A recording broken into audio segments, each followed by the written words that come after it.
The night before Thanksgiving was one of the most bittersweet moments I had ever experienced. On one hand, my parents had gone to a Friendsgiving feast, leaving me all alone in the house.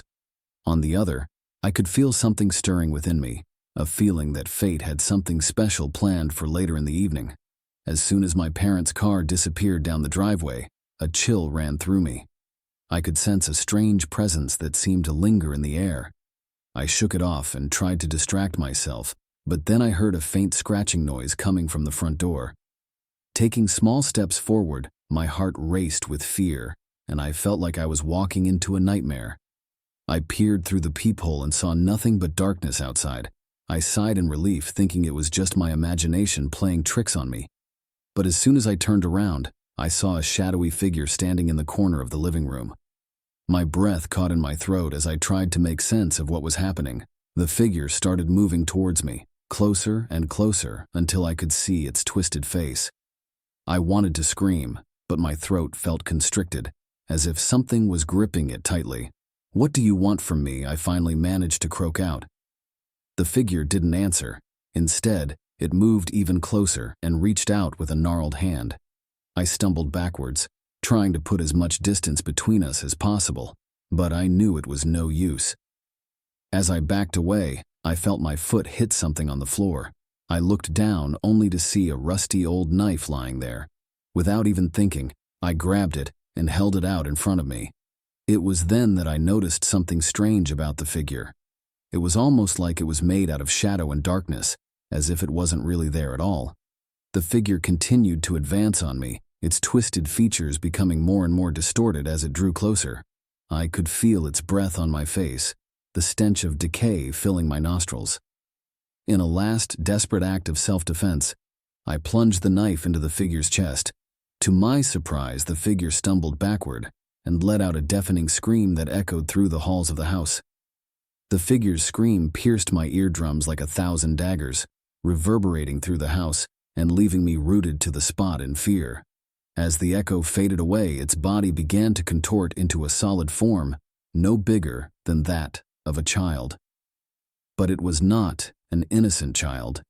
It had black eyes that stared right through me, void of any soul or emotion, and an evil laughter that sent chills down my spine before evaporating into thin air. I just stood there, motionless and horrified, while my hands shook uncontrollably as they held onto the knife I had been about to use. As I scanned my gaze around the room, my heart sank. This was no longer the home where I found comfort and refuge. It had taken on a sinister, eerie vibe. The walls seemed to be oozing with malevolent energy and were marked with mysterious symbols that sent chills down my spine. The furniture was warped and contorted in an unsettling manner, and I could feel something lurking in the shadows, as if a malicious force was manipulating every inch of this hauntingly eerie house. I knew I had to escape this cursed place, but how? It felt as though the walls themselves were closing in on me, trapping me within their malevolent embrace. I had never known true fear before, but now, standing alone in this haunted house, I was paralyzed by terror. That was when it started, the whispers. At first, I thought it was just the wind whispering through the cracks in the old house. But then, I heard it. That voice. It was low and raspy, almost like a growl, yet I could hear every word with absolute clarity. "Get out," the voice hissed. "Get out now or face the consequences." It was a warning, a demand, a promise of unspeakable horrors to come. I knew then and there that I had to leave, but my legs felt like lead, and I could barely move. The room began to spin and I felt myself falling, tumbling down into a black abyss. I kept tumbling and tumbling and tumbling further and further into the abyss until I was engulfed in complete darkness. Then there were the whispers again, louder this time. I could feel them all around me, surrounding me like a malevolent swarm. The words jumbled together in a disorienting chorus. I tried to scream, but my voice was lost in the sea of whispers that now filled my head. Panic set in, and I thrashed around, trying to find a way out of the darkness that was swallowing me whole. But the whispers only got louder and more insistent, urging me to do things that I didn't want to do. Things that were unspeakable, unthinkable.